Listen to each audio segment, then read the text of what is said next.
اعوذ باللہ من الشیطان الرجیم بسم اللہ الرحمن الرحیم یا ایہا الذین آمنوا ان تطیعوا الذین کفروا یردوکم علی اعقابکم فتنقلبوا خاسرین بل اللہ مولاکم وہو خیر الناصرین۔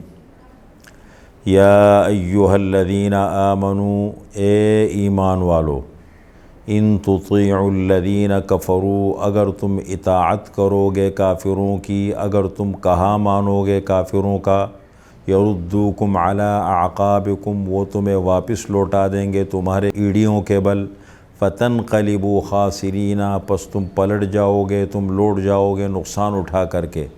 بل اللہ مولاکم وہو خیر الناصرین، بلکہ اللہ ہی تمہارے آقا ہیں اور وہ بہترین مدد کرنے والے ہیں۔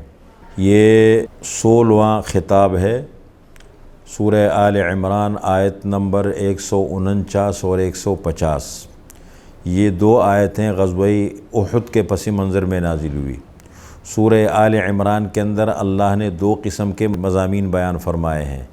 پہلے حصے میں نصارہ کی اصلاح ہے اور مسلمانوں کے لیے اس ضمن میں ضروری احکام ہے، اور دوسرا حصہ آل عمران کا مشتمل ہے غزوہ احد کی تفصیل پر۔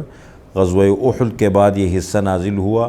غزوہ احد آپ صلی اللہ علیہ وسلم کی زندگی کا دوسرا بڑا غزوہ ہے۔ غزوہ بدر کے بعد یہ پیش آیا سن 3 ہجری میں، تو اس موقع پر کچھ غلطیاں ہو گئی تھی، ان کی نشاندہی اللہ تعالیٰ نے کی ہے کہ مسلمانوں کی جو فتح تھی وہ شکست میں تبدیل ہو گئی۔ آپ صلی اللہ علیہ وسلم کی رائے یہ تھی کہ ہمیں اندر رہ کے مقابلہ کرنا چاہیے، نوجوان حضرات کے اصرار پر پھر آپ صلی اللہ علیہ وسلم نے اپنی رائے بدل لی۔ دوسرا مسئلہ یہ تھا کہ آپ صلی اللہ علیہ وسلم نے احد کے موقع پر درے کے اوپر 50 تیر اندازوں کو بٹھایا اور ان کو یہ تاکید کی تھی کہ ہمیں فتح ہو یا شکست ہو، تمہیں یہاں سے ہلنا نہیں ہے۔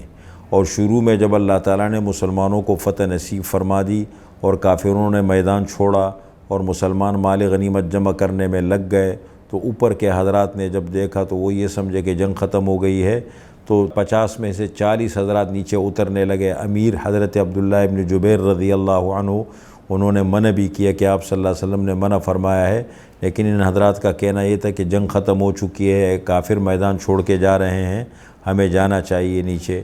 وہ نیچے آئے اور اس فتح کو اللہ تعالیٰ نے شکست میں تبدیل کر دیا۔ وقتی طور پر مسلمانوں کو بڑا دھچکا لگا، تو اس کا ذکر اللہ نے کیا ہے۔ اب اس موقع پر بڑا پروپیگنڈا ہوا۔ 300 منافقین اپنے بندے غزوہ احد سے پہلے لے کے واپس اس لیے گئے تھے کہ ہماری بات نہیں مانی گئی۔ ان کو جب یہ پتہ لگا تو انہوں نے بڑا پروپیگنڈا شروع کیا کہ دیکھو ہماری بات نہیں مانی، انجام کیا نکلا۔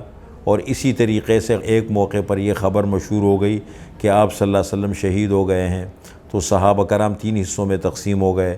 کچھ حضرات کی سوچ یہ تھی کہ جب اللہ کے نبی اس دنیا میں نہیں رہے تو بھی جینے کا کیا فائدہ ہے، میدان میں گھسو اور شہید ہو جاؤ۔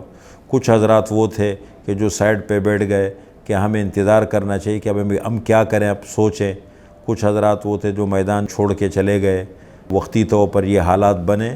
یہ جو ہدایات اللہ تعالیٰ نے اس موقع پر مسلمانوں کو دی ہیں، ان ہدایات میں سے ایک ہدایت یہ ہے کہ یا ایہا الذین آمنوا، اے ایمان والو، ان تطیعوا الذین کفروا، اگر تم اطاعت کرو گے کافروں کی، ان کی باتوں میں آؤ گے، ان کے پروپیگنڈے میں آؤ گے، تو نتیجہ کیا نکلے گا؟ یردوکم علی اعقابکم، وہ تمہیں واپس لوٹا دیں گے تمہارے ایڑیوں کے بال، فتنقلبوا خاسرین، پس تم پلٹ جاؤ گے نقصان اٹھا کر کے۔ بل اللہ مولاکم، بلکہ اللہ تعالیٰ ہی تمہارے آقا ہیں، وہو خیر الناصرین، اور وہ بہترین مدد کرنے والے ہیں۔